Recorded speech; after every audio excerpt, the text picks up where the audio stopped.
Gracias, Francisca. Buenos días a todos. Buenos días a todas las personas que se han ido incorporando a este seminario. Agradecer al doctor Toro su participación y su bienvenida. También a Francisca y al equipo de la Red Santa Rosa. Estamos súper contentos de estar acá acompañándolo y organizando esta actividad que es tan significativa e importante en estos tiempos para nuestros adolescentes. Así que muchas gracias por toda esta organización. Vamos a partir y bueno, tengo el honor de presentar a la doctora Briceño, doctora Ana María Briceño, que nos acompaña. Ana María es médico cirujano de la Universidad de Chile, psiquiatra infantil y de la adolescencia de la Universidad de Chile. Ejerce en la unidad de psiquiatría infantil y la unidad de adolescencia en la Clínica Alemana de Santiago. Es docente de la Facultad de Medicina y de la Universidad del Desarrollo. Docente en Educación Médica Continua de la Sociedad de Psiquiatría y Neurología de la Infancia y Adolescencia SOPNIA, y miembro, por supuesto, de SOPNIA. Le vamos a dar la bienvenida. Ana María, la doctora Briceño nos va a presentar el tema de la adolescencia, salud mental, cómo se vive la pandemia desde la mirada de los adolescentes. Muy bienvenida. Le damos el pase entonces a Ana María. Hola, creo que me escuchan, ¿sí, Marcela? Sí, te escuchamos bien. Y se ve Y la se ve, pantalla también? se ve la Ya, presentación. Sí. ok. Ya vamos a poner. Bueno, la idea, lo que me han pedido hoy día, que les hable de cómo se vive la pandemia en la adolescencia desde el punto de vista de la salud mental. Y bueno, lo que vamos a hablar es un poquito del estrés y la pandemia, y para de ahí enfocarnos a lo más central, que es las características de los adolescentes y cómo ellos han reaccionado a esta situación. Algunas recomendaciones de organización familiar que pienso que les pueden servir, dado que es uno de los temas más complejos y más comunes que han traído problemas entre los adolescentes y sus familias. Y si alcanzamos a hablar un poquito de felicidad y de cómo fomentarla. Bueno, este es un dibujo de nuestro enemigo común del momento. Y la pandemia podemos resumir en una palabra lo que nos ha pasado con la palabra miedo, ¿cierto? O sea, si pensamos en una emoción, probablemente la emoción predominante en estos tiempos ha sido el miedo. Este es un dibujo, o sea, no es un dibujo, es una foto de microscopía electrónica del SARS-CoV-2, del virus que nos tiene, como estamos en este momento. Y yo le puse el estresor perfecto, porque es un enemigo invisible, ¿cierto? No lo podemos ver.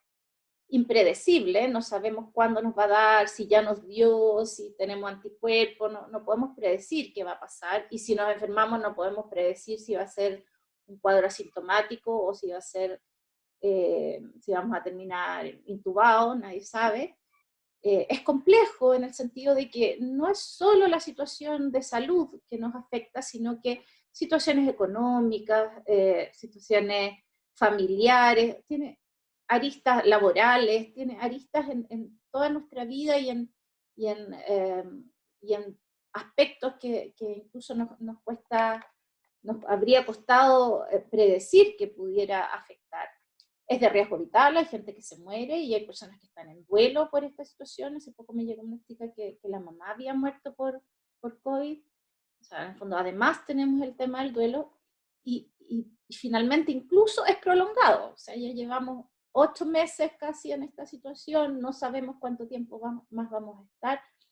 Entonces, claro, si quisiéramos, si fuéramos guionistas de una película de terror y quisiéramos encontrar un enemigo, eh, perfecto como el malo de la película y encontramos a alguien con todas estas características, sería un malvado perfecto para cualquier película. Y todo esto nos genera entonces esta emoción de la incertidumbre, ¿cierto?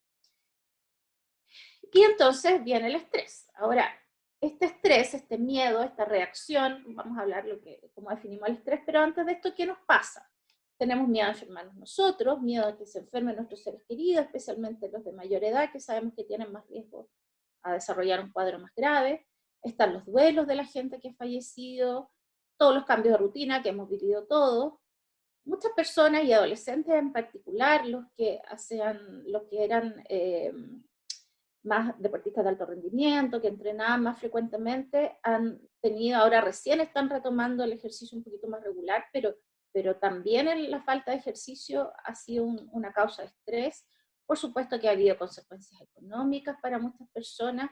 Se ha perdido la red social, desde el apoyo social desde el punto de vista físico, o sea, mamás que las abuelas les ayudaban a cuidar a los hijos y ya no se puede, etcétera. O incluso, no sé, el no poder vernos físicamente con nuestros compañeros de trabajo también nos trae consecuencias desde el punto de vista del apoyo social. El encierro en sí mismo es un estrés.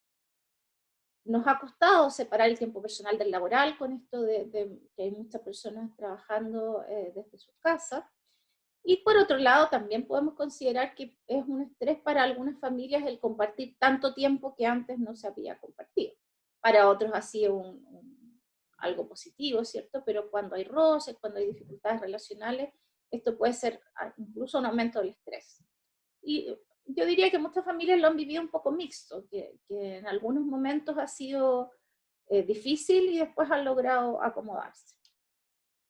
Ahora, en lo concreto, ¿qué es el estrés? El estrés lo definimos como la respuesta adaptativa del organismo ante diversos sucesos que lo amenazan, que serían los estresores, y esta respuesta puede ser física, psicológica, como vamos a ver, o conductual. ¿Cuáles son estas consecuencias del estrés? Desde lo emocional tenemos que puede haber personas que tienen anestesia emocional, y eso es lo que el equivalente a la etapa de shock del duelo, ¿cierto? Como de no sentir nada. Podemos tener culpa, frustración, ansiedad. Claramente se han desencadenado cuadros depresivos. También hay personas que están más irritables. Desde lo físico, el cansancio, el agotamiento, sensaciones de ahogo, dolor, insomnio. El insomnio ha sido bastante frecuente en la pandemia, y cambios en el deseo sexual, por ejemplo. Desde lo conductual, hiperactividad por un lado, aislamiento, hay personas que evitan los conflictos, como les decía, esta dificultad para desconectarse del trabajo, esta sensación como de obsesión de que uno tiene que estar todo el tiempo contestando el mail o el WhatsApp, consumo de drogas para muchas personas o alcohol, descontrol. Y desde lo cognitivo, algunas reacciones han sido tener pensamientos confusos, dificultades para tomar decisiones, pesadillas, negación, esta sensación de que esto no está pasando, o la sensación de irrealidad, que es muy frecuente, de sentir que estamos como en un sueño, en una pesadilla, que en algún momento vamos a despertar, y también dificultades en la concentración. ¿Y cómo todo esto afecta a la familia? Cada miembro de la familia puede reaccionar distinto. Cada miembro de la familia puede estar como en una etapa diferente y teniendo reacciones distintas. No todos reaccionan igual. Mientras más pequeño es el niño o niña, más refleja las reacciones de los adultos a cargo. Y para los hijos, lo más importante, y sobre todo los niños más pequeños, es el nivel de estrés dentro del hogar, incluso más importante que lo que está ocurriendo afuera.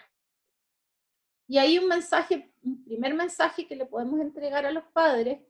Muchas veces consultan por temas de sus hijos, adolescentes o niños, y ellos están peor que los hijos. Entonces, es muy frecuente, sobre todo las mujeres en Chile, que en el fondo, todo por mis hijos y yo al segundo lugar.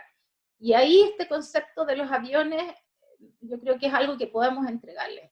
Nosotros debemos ponernos el oxígeno primero. O sea, si la madre o el padre no están bien emocionalmente, es bien poco lo que podemos hacer para ayudar a los hijos a que puedan mejorar desde el punto de vista emocional o conductual. Entonces, muchas veces el primer tratamiento que hay que hacer, y ustedes en atención primaria tienen esa posibilidad mucho más accesible tal vez que nosotros, es de empezar el tratamiento con los padres. Ahora, ¿qué pasa con los niños, niñas y adolescentes en estas situaciones de estrés? Muchos buscan apoyo. Estas son estrategias de afrontamiento, como ellos intentan reducir el estrés y enfrentarlo, ¿cierto? En la búsqueda de apoyo es una de las formas, ¿cierto? Que puede ir desde estar más cariñosos desde el punto de vista físico, a dormir con los padres, a estar excesivamente demandantes, ¿cierto? Todo esto tiene como hay un rango de conductas que están dentro de esta estrategia. Hay chiquillos que se activan y que hacen más cosas, ¿ya? Que están jugando o corriendo todo el rato para poder afrontar el estrés, Otros se distraen y ahí puse este control de videojuegos porque diría yo una de las principales distracciones junto con el celular y las redes sociales. Y hay otros que evitan, que no hablan del tema, que no hablan de lo que les afecta, que hacen como que no existiera. Cada una de estas estrategias de afrontamiento tiene, en el fondo las 4 son normales, pero como les digo, hay un rango, y entonces está el rango de lo más frecuente y lo más normal, pero también tenemos los extremos en los cuales probablemente la misma estrategia va a generar una patología o una consecuencia negativa para el niño o el adolescente.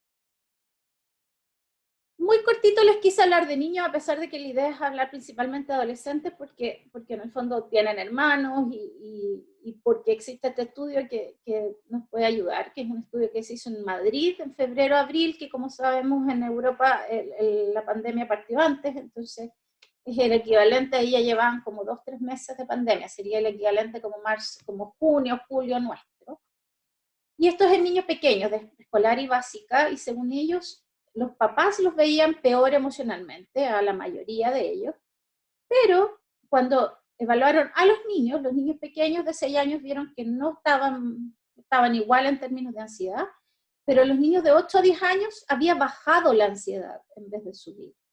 Y eso es un encuentro muy, o sea, un hallazgo muy, muy llamativo, y preguntándole a los niños, eran niños, digamos, no adolescentes, el estoy genial en casa era un 31% de las respuestas, y un 25% estoy genial en casa, pero a veces me aburro. O sea, si se fijan, más de la mitad estaban felices. Los que hicieron este estudio planteaban que probablemente tiene que ver con una realidad española que yo creo que también nos ocurre a nosotros, es que a veces a los niños los sobreexponemos a intervenciones, qué sé yo, deporte, arte, como a demasiadas cosas, y estaban estresados por el exceso de actividades. Entonces al bajar ese ritmo en forma tan importante, estaban mejor.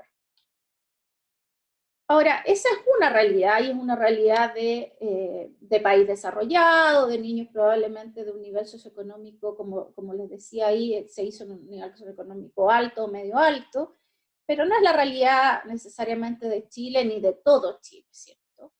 Y la otra realidad es que tenemos un 70% que sabemos de los niños, niñas y adolescentes que sufren maltrato en su casa. Aumentó en Chile la solicitud de ayuda en la Fundación para la Confianza, que tiene que ver con ayuda al maltrato, en un 25% en el mes de marzo. Cada 4 adultos valida la violencia como forma de crianza desde un punto de vista como teórico, digamos, como conceptual. Obviamente tenemos distintos tipos de maltrato, físico, psicológico, los abusos sexuales y la negligencia. Y entonces,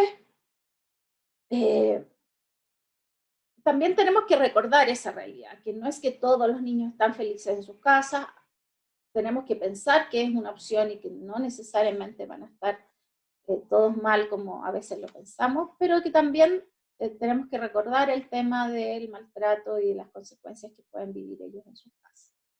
Por otro lado, los adolescentes, para ellos lo más importante son los pares, ¿verdad? Y están centrados en esas interacciones a esta edad. Y puse acá esta frase: importancia de privilegiar la relación sobre la eficiencia, como un concepto general que nos puede ayudar a los padres de adolescentes a entender que siempre en la adolescencia la relación es más importante. O sea, si yo necesito, para que mi hijo haga la cama, por decir algo, necesito gritarle, necesito, no sé, quitarle el celular y el play, probablemente eso va a deteriorar la relación y a lo mejor termina haciendo la cama solo para que le pase el celular. Pero para lograr un objetivo estoy dañando la relación, y eso termina siendo mucho más dañino a la larga que no haga la cama, por ejemplo. Otros conceptos básicos que seguramente ustedes los manejan, que los adolescentes están en una búsqueda de su identidad y de su autonomía, que es la edad en que van de a poco desarrollando un proyecto de vida y un proyecto de pareja, que logran a esta edad el pensamiento abstracto, y entonces es súper frecuente que los veamos como la niña acá en la foto, pensando, analizando, que se queden pegados en imaginar, en soñar. Son características muy habituales y completamente normales de su desarrollo. Y también es muy normal y esperable que busquen independencia los padres en forma gradual y que se vayan afirmando en el grupo de pares. Algunos caen ya de frentón en la rebeldía, ¿cierto? Tenemos una etapa de oposicionismo que es normal entre los 11 y 13 años asociado a la pubertad y que tiene una relación también con los cambios hormonales de esa etapa, pero también pueden caer o llegar a una rebeldía en otras edades, ¿cierto? Y que tiene también, por supuesto, mucho que ver con lo que hablábamos recién, con la relación con los padres y adultos responsables. La adolescencia se caracteriza por esta búsqueda de estímulos, que ellos están constantemente en eso, y por supuesto que intentan empujar los límites de los adultos, pero los necesitan. O sea, un adolescente que no tiene límites obviamente va a pasar de largo y se va a angustiar, yo creo que todos hemos escuchado, incluso han salido entrevistas en revistas, de jóvenes que han vivido sin esos límites puestos por los adultos y lo que más genera es angustia, porque ellos no saben hasta dónde pueden llegar. ¿Qué ha pasado en la pandemia? Antes de plantear las cosas más específicas, pensemos que el 75% de las enfermedades mentales se desarrollan antes de los 24 años. Entonces, por supuesto que la adolescencia es una edad de mayor vulnerabilidad. Y se ha dicho que es el grupo de mayor riesgo de patología mental por la pandemia en los menores de 25 años. ¿Cuáles son los problemas que hemos visto? ¿Ya? Y esto obviamente es un resumen y puede que haya muchos más. Esto está muy basado en lo que a mí me ha tocado ver con pacientes. ¿Qué les ha pasado a los adolescentes con la pandemia? Se han frustrado porque no pueden estar con sus padres, ¿cierto? Han tenido conflictos con los padres por las salidas o por los invitados. Y estos conflictos han sido desde el comienzo de la pandemia, que a veces no entendían muy bien y como que pensaban que los padres estaban exagerando. Durante las cuarentenas, en el fondo, algunos pidiendo que los padres pidan estos permisos especiales, en el fondo, para que puedan salir, o invitando amigos, o invitando al pololo y que se quede en la casa, etcétera, y todo eso ha generado roce. Incertidumbre respecto a los estudios, ¿cierto? Muchos chicos han pensado que este año no iba a valer, o que en algún momento se dijo que todos iban a ser promovidos de curso, entonces no hicieron ningún trabajo y después se encontraban con 50 tareas atrasadas. No ha sido fácil el tema educativo. Por supuesto han tenido que adaptarse a la educación online, que ha tenido sus propios desafíos.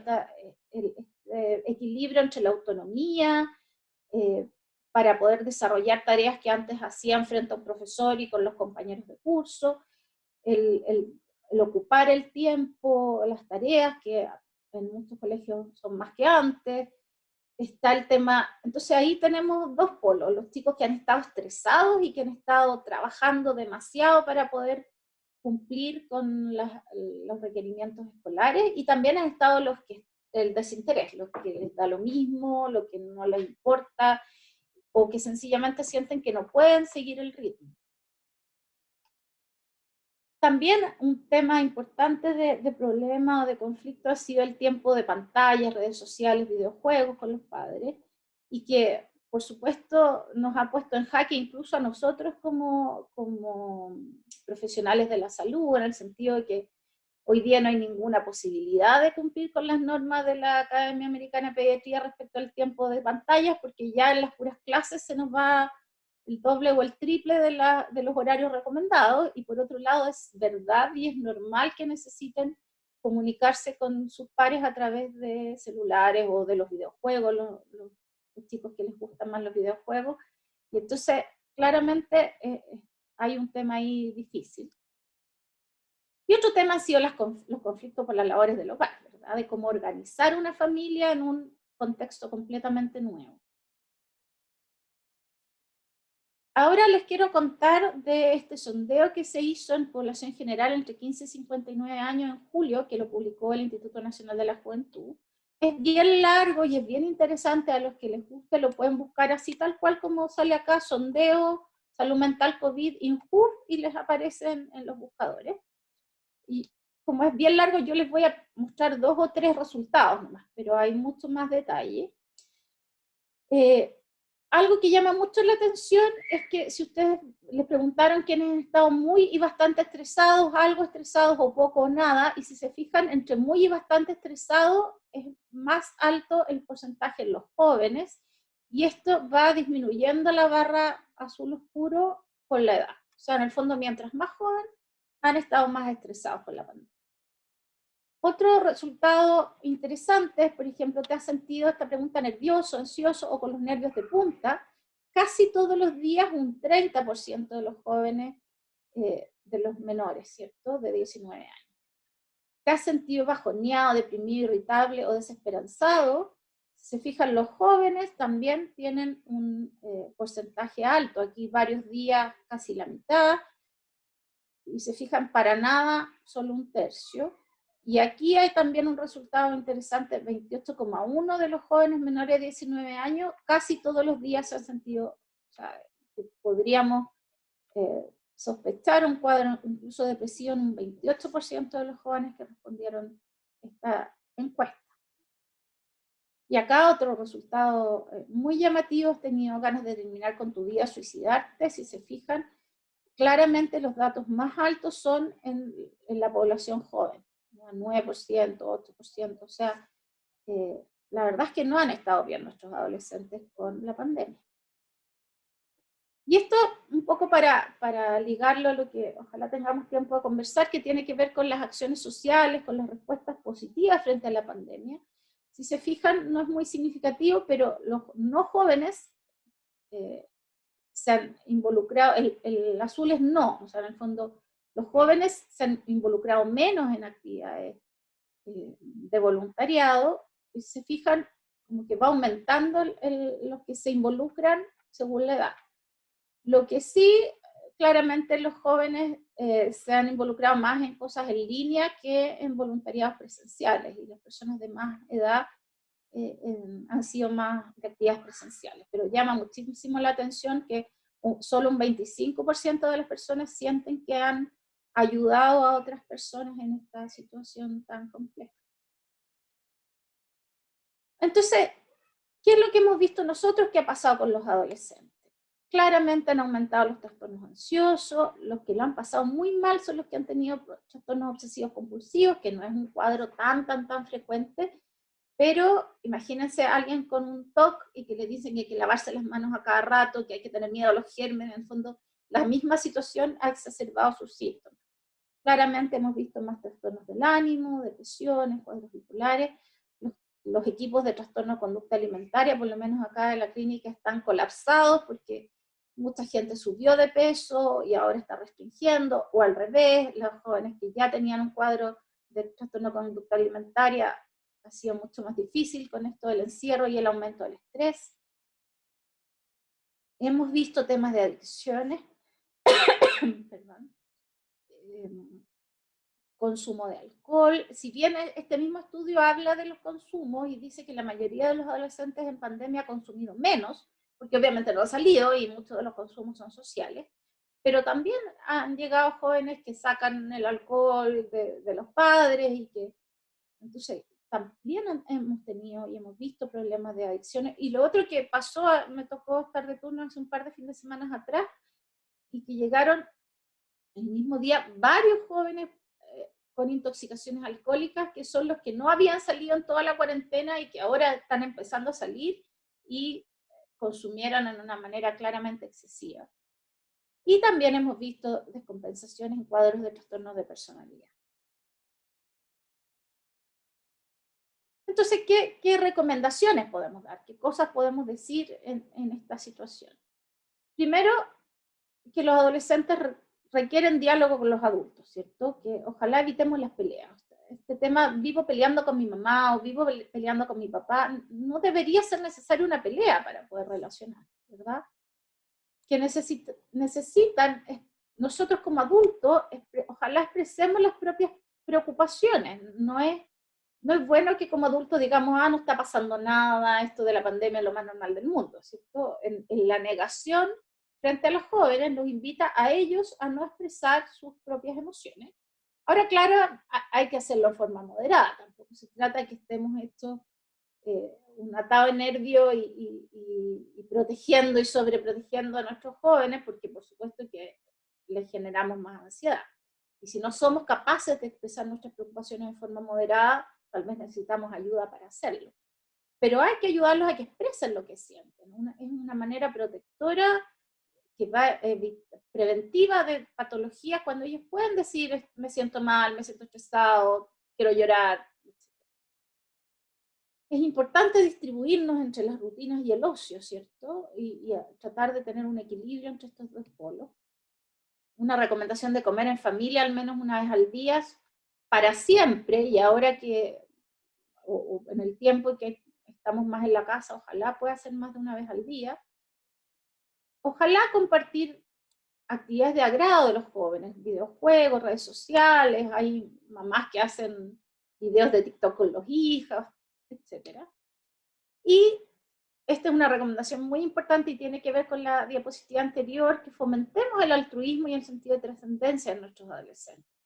Fomentemos el ayudar a otros. Eso de todas maneras les va a dar un sentido mayor a esta pandemia. Y una última recomendación así, demasiado importante, no es el momento para interrumpir tratamiento. O sea, no es el momento para cortar fármacos o dejar de ir al psicólogo, en ningún caso. Si estamos con más estrés, no es el momento de cortar los tratamientos. Esto lo vamos a pasar bien rápido. El tema de la organización familiar, porque ya no estamos tanto en esta etapa, pero es necesario priorizar, planificar y repartir las tareas en conjunto, decidir consecuencias, y lo que más quiero destacar es la importancia de las rutinas agradables y de la flexibilidad. Y por supuesto de que todos tengamos el tiempo de descansar y cuidarnos. Las tareas de las casas se pueden organizar con cuadraditos, dentro de las rutinas agradables, los juegos, comidas ricas, sin caer obviamente en los excesos, el ejercicio, ojalá la mayoría de los jóvenes lo puedan retomar, los que no hacían ejercicio antes, ojalá lo puedan hacer. Sabemos que el ejercicio 30 minutos al día por 4 veces a la semana tiene un factor preventivo de cuadros ansiosos y depresivos y también incluso terapéutico. El tema de la luz solar probablemente lo va a hablar alguien más, pero la vitamina D, estamos en una segunda pandemia, incluso han dicho, de deficiencia de vitamina D. Cada vez se sabe más y hay más estudios que hablan cómo la vitamina D, si tenemos buenos niveles, nos protege de tener una enfermedad por COVID más grave. Y por otro lado, la ansiedad y la depresión están también relacionadas a deficiencias de vitamina D. Entonces, estas son dos rutinas de salud que nuestros adolescentes y todos, la verdad, necesitamos. Ideas de cantar, bailar, hacer el día de, el pijama, la chatarra, el corte de pelo, lo que se les ocurra, ser creativo. Flexibilizar, tener días flojos, darles tiempo también de descansar. Y esta frase, si se la pueden llevar, ¿qué recuerdos quiero que tengan de la pandemia, de la cuarentena, de lo que estamos viviendo? ¿Queremos que los adolescentes recuerden que estábamos peleando todo el día o que lo pasamos bien, que jugamos, que hicimos cosas entretenidas? Y descansar y cuidarse, que lo necesitamos todos, ¿verdad? Acá algo pequeñito, pero me he dado cuenta que muchos profesionales no han tomado vacaciones solo por el hecho de que no se puede ir a ningún lado, y obviamente es más difícil. Ahora recién estamos pudiendo salir de la ciudad, pero incluso si no pudiéramos, de repente es necesario tomarse días administrativos o tomarse una semana de vacaciones. O sea, en el fondo asumamos que esto ha sido un estrés para los profesionales, los que están atendiendo pacientes frecuentemente, o más aún si les ha tocado, en el fondo, estar con pacientes graves. En el fondo hay un estrés igual y el descanso lo necesitamos igual. Entonces, el descanso no solamente es tener que ir a un lugar de vacaciones, a lo mejor 3 o 4 días en nuestra casa sin estresarnos mucho por las labores del hogar, igual nos ayudan a descansar.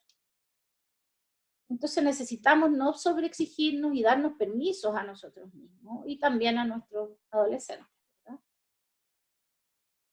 Y nos quedan unos minutitos para plantearles este tema que a lo mejor algunos de ustedes, si me han escuchado antes, lo repito harto, pero es más que nada porque creo que necesitamos saberlo y difundirlo, ¿cierto? Se plantea que hay dos tipos de felicidad, la felicidad hedónica y la felicidad eudaimónica, que en el fondo las podemos definir de la siguiente manera. Si nosotros nos preguntamos a nosotros mismos, la semana pasada, ¿qué tan a menudo se ha sentido feliz o satisfecho? Como una sensación de felicidad, de satisfacción, de sentirme bien. Pero la felicidad eudaimónica, la pregunta que se hace es, ¿qué tan a menudo la semana pasada usted ha sentido que su vida tiene un sentido de dirección o significado, que ha tenido experiencias que le desafían a crecer y transformarse en una mejor persona, o que ha hecho algo que contribuye a la sociedad? Si se fijan, son conceptos distintos, que para algunos pueden ser complementarios, ¿cierto? A lo mejor yo me siento feliz porque he hecho algo y he contribuido a la sociedad, y eso es sumamente válido, pero también me puedo sentir satisfecho porque me comí un chocolate, digamos. Entonces, en el fondo se plantea que la felicidad hedónica pura, sin la otra, está más relacionada a los placeres sensoriales, y la eudaimónica es como un plus, digamos, de experiencias prosociales y que tienen que ver con el sentido de vida. Ahora, lo interesante es que se han hecho estudios bien acabados de personas con estos dos tipos de felicidad, y quienes puntúan más en la felicidad eudaimónica o del sentido, por llamarlo de una manera más sencilla, tienen niveles mayores de anticuerpos antivirales, tienen menores niveles de moléculas proinflamatorias, y también en adolescentes se hizo un estudio muy bonito en que hay menores niveles de depresión a un año plazo. Este estudio fue un estudio, digamos, de seguimiento. Entonces los chicos con mayor felicidad eudaimónica, un año después, tenían menos niveles de depresión que los con felicidad solo hedónica. Esto 2014, antes de la pandemia, sí. ¿Y a qué nos referimos con actividades eudaimónicas o de sentido? Los voluntariados, como decía la pregunta del INJU, dar dinero, escuchar a un amigo, colaborar con la familia, ayudar a conocidos o desconocidos, cuidar a enfermos, ser amable, cultivar relaciones, etc. Y la pandemia nos ha dado muchas de esas oportunidades. O sea, puede haber una vecina, abuelita, a la cual le puedo hacer las compras. Hay muchas personas que han necesitado ayuda en estos días y que la van a seguir necesitando.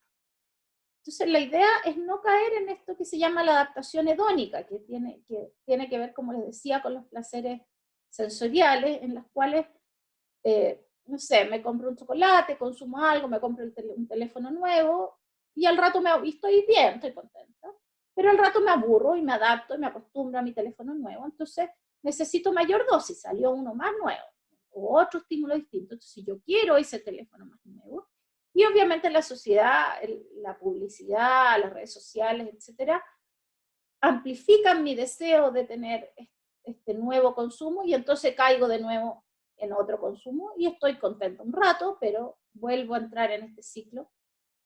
Y eso es lo que en el fondo a muchas personas les tienen una rueda que no es solo del consumo, sino que también es una rueda del endeudamiento, de un montón de otras situaciones, o incluso la misma, los cuadros de drogadicción, digamos, los consumos de sustancias, también tienen este mismo círculo. Entonces, cómo salirnos de eso también tiene que ver un poco con lo que les planteaba, con basar nuestras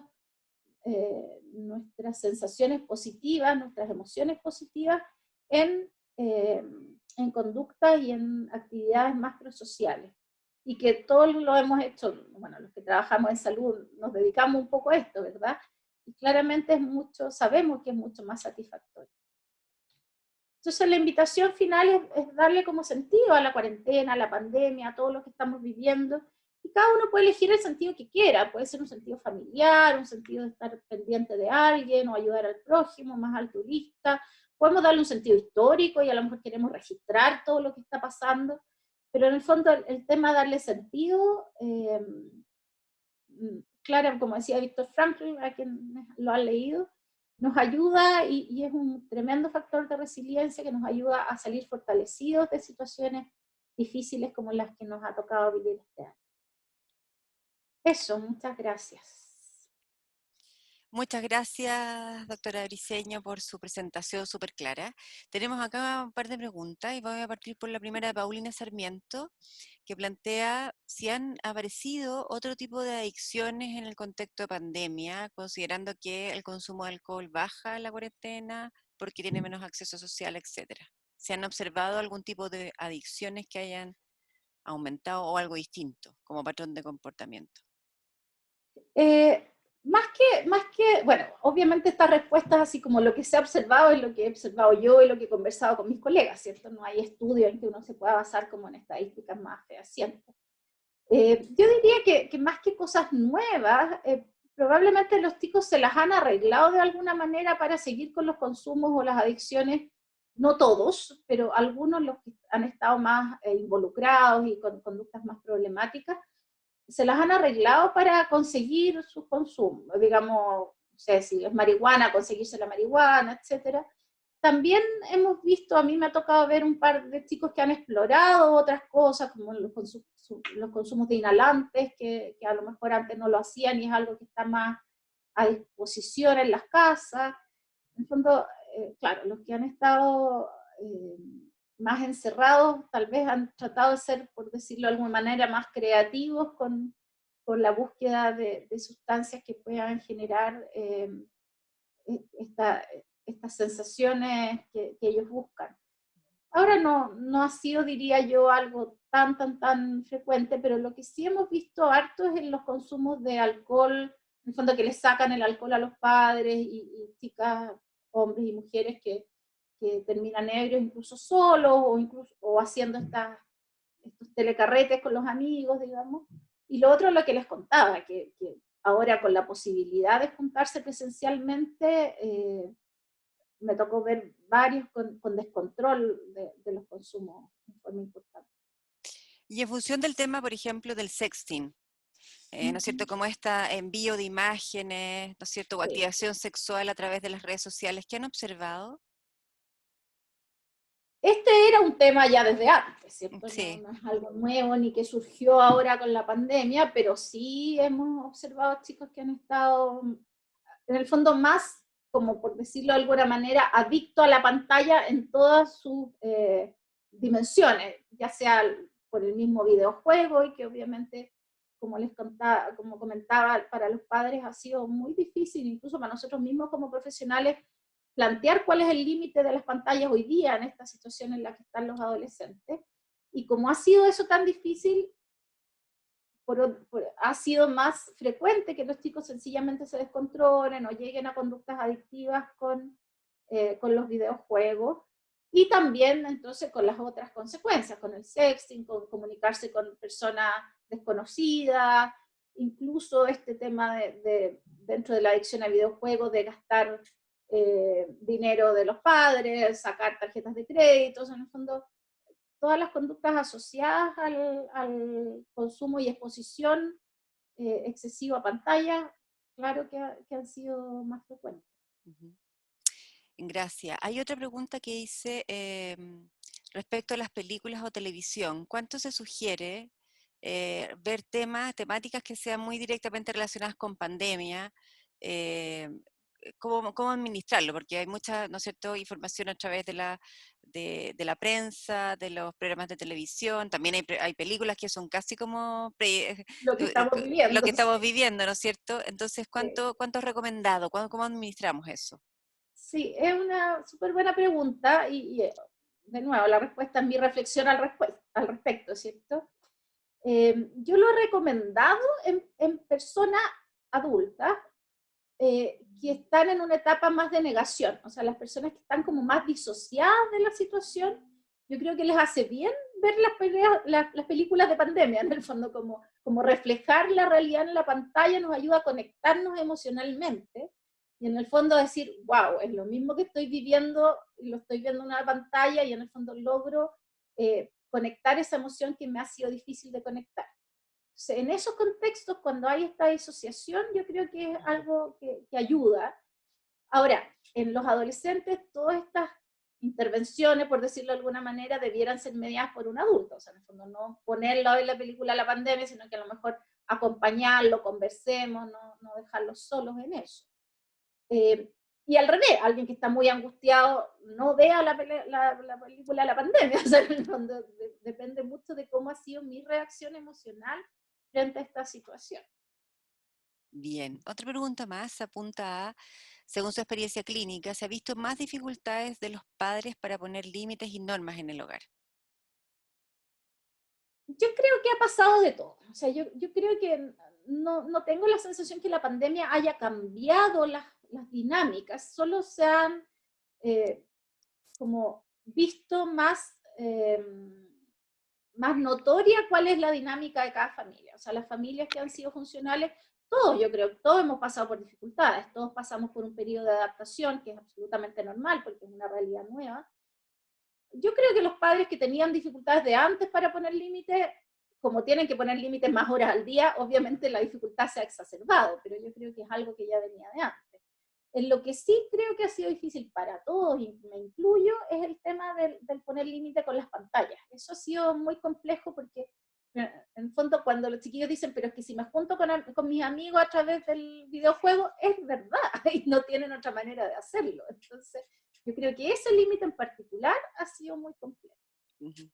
Y Y ahí mi pensando, recomendación como personal es como un gran, más que ponerle máximos de horarios de pantalla, celular o qué sé yo, es poner mínimos de otras cosas, o sea, mínimos de ejercicio, mínimo de luz solar, mínimo de compartir en familia, de comer, de, no sé, juegos familiares, o sea, en el fondo, y ocupar el tiempo de esa manera y un mínimo de horas de sueño. El tema de cuidar las horas de sueño me parece que es demasiado importante y más aún en la pandemia. Entonces, no sé, esa ha sido mi recomendación ujú, frente a los pacientes y bueno, lo que he ocupado también como mamá de adolescente. pensando que ya estamos allá, ¿no es cierto? Han pasado prácticamente 8 meses en que hemos estado en este periodo que es largo, ¿no? Como, eh, ¿cuál sería la recomendación pensando en el encuentro con el otro? ¿Ya? Ya estamos, las medidas sanitarias han ido cambiando, se van ajustando en función de, ¿no es cierto?, las zonas que están con mayor contagio, densidad poblacional, etcétera. Pero se ha ido flexibilizando y ya como que se está incentivando también como a cambiar el comportamiento y a estar permanentemente cuidándose, pero ya salir al espacio público. ¿Cuál sería la recomendación con hijos adolescentes? ¿Que se junten con sus amigos? ¿Bajo qué condiciones? ¿Cuáles son las medidas? ¿O que esperen un poco más de tiempo desde la experiencia y también desde el enfoque, ¿no es cierto?, de la salud? ¿Cuál sería la recomendación? O sea, de nuevo yo creo que, o sea, lo primero es entender que cada familia es un mundo y que cada situación particular es muy diferente. Es súper distinto si yo vivo con la abuelita que está postrada en cama, digamos, a que si en la casa solamente hay adultos y unos pocos adolescentes. Por supuesto que las realidades no son tan distintas y en esta enfermedad en particular, en la pandemia que estamos viviendo, las consecuencias son tan potencialmente graves que las decisiones creo yo que deben ser muy individuales y no somos quien para juzgar las decisiones que está tomando una u otra familia, porque como digo, las realidades son muy distintas.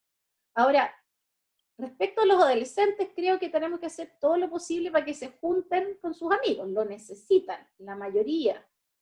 Hay algunos, y existen también los jóvenes, sobre todo los que han tenido de antes dificultades en las interacciones sociales, que la verdad es que están más cómodos así que antes, digamos, o sea, que no se les ha exigido desde el punto de vista social y entonces con el videojuego y la pantalla se las arreglan y están más cómodos, pero eso ellos también necesitan entonces salir de ese estado de confort en el que han estado y empezar a socializar en forma gradual y a lo mejor juntarse con un amigo, qué sé yo. Bueno, respecto a las medidas, todos las sabemos, el ideal de juntarse en lugares públicos, mascarilla, la distancia, etcétera. Otras familias han decidido invitar a un amigo una semana, digamos, a la casa o un fin de semana. Entonces, yo creo, Ujú. por lo que yo he visto, las familias han sido súper sabias en general en términos de flexibilizar y de entender la importancia para los hijos de adolescentes de estar con sus padres. O sea, yo creo que eso tenemos que entenderlo, tenemos que relevar, porque lo vemos, o sea, vemos que se junta con la amiga y después está feliz 3, 4 días súper bien. Entonces, Ujú. en el fondo, necesitamos apoyar desde la salud mental, pero sin dejar de proteger la salud física. Y ahí insisto que las realidades son tan individuales y tan personales que no podemos ni juzgar ni criticar las decisiones que otros tomen. Ahora, una familia en que no hay adultos mayores, en que solo son padres con adolescentes, que nadie tiene una enfermedad de mayor riesgo, no sé, tipo chiquillos asmáticos, no sé, las cosas que o inmunosuprimidos, no sé, que no hay situaciones de salud de mayor riesgo. Yo creo que la recomendación es que sí permitan que los adolescentes se junten en lugares públicos, con mascarilla, con distancia, etcétera. Ok. Hay un comentario de Evelyn Sánchez que quería compartir que debido al estrés que pasan las familias han aumentado las consultas por trastornos ansiosos en los adolescentes y de padres con discusiones. Ya será como un comentario más que una pregunta. Y la última pregunta es de Francisca Jofré y con eso vamos a ir cerrando esta parte de la jornada. Pregunta, ¿cuál es la proyección? ¿Habrá alguna proyección de los cuadros psicológicos que se podrían presentar con mayor frecuencia a partir de ahora, hacia el futuro, ¿no? Post pandemia, porque ya han pasado, ¿no es cierto?, estos 8 meses, ya el estrés inicial, el estrés más agudo también ya se puede transformar, ¿no es cierto?, en otro tipo de cuadros. ¿Cuál sería la proyección? Como les puse ahí en una diapositiva, yo creo que claramente o sea, en el fondo los cuadros se desencadenaron con la pandemia, pero muchos siguen. O sea, Ujú. los que fueron solo trastornos adaptativos ya han ido pasando y probablemente ni siquiera consultaron o se manejaron suficientemente bien dentro de los recursos de las familias. Pero los que están consultando son los trastornos del ánimo, que se han descompensado, los trastornos alimentarios. Claramente hay un boom de trastornos alimentarios, bueno, los trastornos ansiosos y el TOC de todas maneras, y las adicciones. Yo creo que el tema de las adicciones, ya sea porque estuvieron consumiendo todo este tiempo de cuarentena, o porque no consumieron y entonces ahora salen como a consumir en forma desmedida y que vamos a ver intoxicaciones y todo ese tipo de cosas. Ok. Muchas gracias, Ana María. Gracias por tu presentación tan clara. Fue un gusto escucharte y esperamos que, bueno, se mantengan todos nuestros invitados también conectados porque ahora vamos a continuar con el próximo tema. Gracias, Gracias. Ana María.